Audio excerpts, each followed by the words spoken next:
जब इमरान प्रतापगढ़ी सियासत में नहीं आए थे और कांग्रेस पार्टी ज्वाइन नहीं की थी तो असदुद्दीन ओवैसी के किस तरीके से कसीदे पढ़ा करते थे, किस तरीके से ओवैसी की तारीफ़ें किया करते थे। ये वीडियो देखिए आप। लोकसभा में तमाम लोगों की खामोशी, तमाम पार्टियों की खामोशी ने कहीं ना कहीं ये सोचने पे मजबूर किया कि हमारे मुद्दों पर बोलने वाले लोग कितने कम होते जा रहे हैं, या मुल्क में सियासत ऐसे मकाम पर आके खड़ी हो गई है कि जल्दी कोई बात नहीं करना चाह रहा है हमारे आपके मुद्दे पर। सियासी इख्तिलाफात भले हो, मेरे नजरिया किसी शख्स की सियासी पॉलिटिकल स्टाइल से भले मेरा ना मेल खाता हो, लेकिन मैं 4 मिसरे पढ़ता हूं क्योंकि जहां मुझे गलत लगता है मैं वहां गलत बोलता हूं।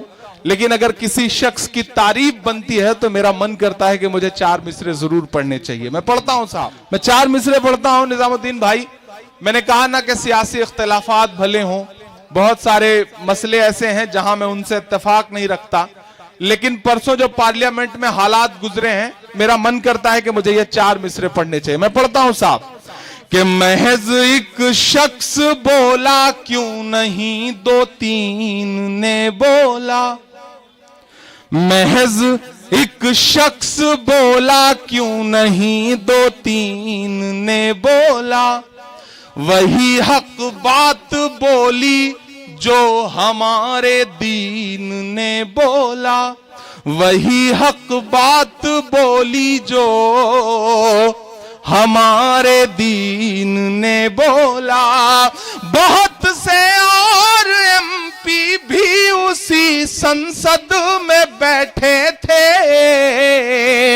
मैंने कहा ना, नजरिए का इख्तिलाफ है, लेकिन जहां मुझे सच लगता है वो कोई भी हो, मैं उसकी तारीफ करने से नहीं चूकता और बुराई करने से भी नहीं चूकता, क्योंकि मैं इसीलिए जाना पहचाना जाता हूं कि सच और गलत जहां भी होगा इंशाअल्लाह उस पर बात जरूर रखूंगा। मैं पढ़ता हूं और आपसे दुआएं मांगता हूं साहब कि महज एक शख्स बोला क्यों नहीं 2-3 ने बोला, वही हक बात बोली जो हमारे दीन ने बोला।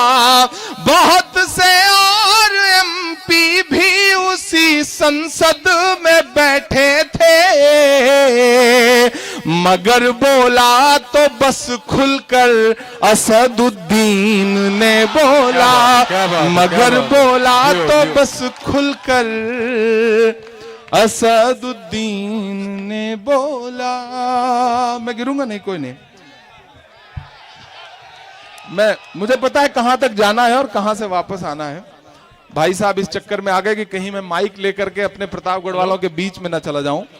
आप मुतमईन रहें, इंशाल्लाह दायरा पता है मुझे कहां तक जाना है। किसी को हटा ले प्लीज, मेहरबानी करके। फिर से नंबर दोहरा दे, नंबर सुना नहीं किसी ने।